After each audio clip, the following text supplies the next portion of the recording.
Transcription number 1 ready. 5 seconds.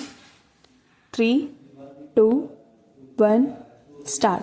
Now, sir, honorable members will recall that the bill was introduced in the House of the People on the 2nd September 1953. It has had a long history, and in one form or another it has been before the public since the end of 1949.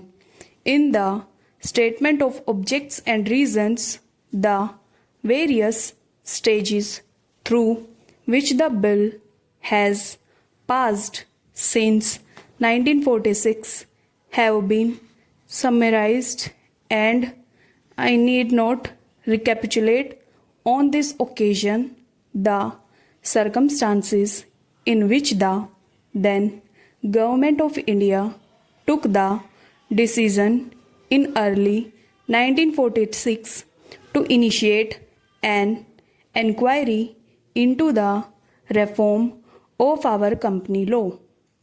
I would remind honorable members that between 1946 and 1948 the entire field of company law was carefully reviewed by two distinguished company law lawyers who were appointed to recommend the broad lines on which the present act should be revised.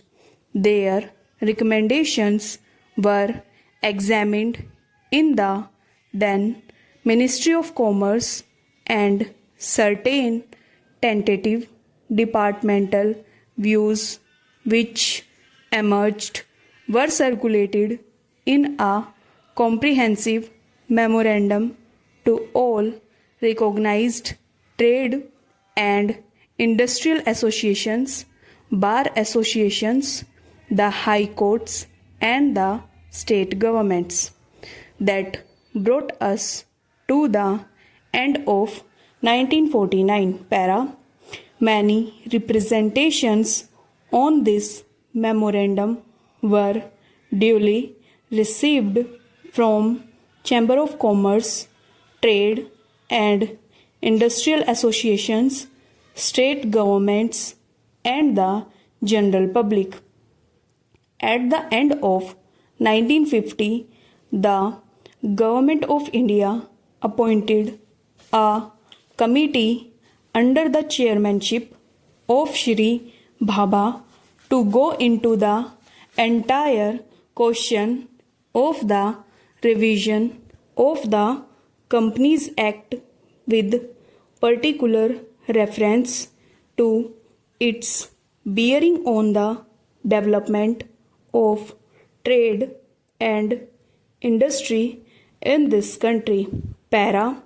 This committee examined a large number of witnesses in many parts of the country and submitted its report in March 1952.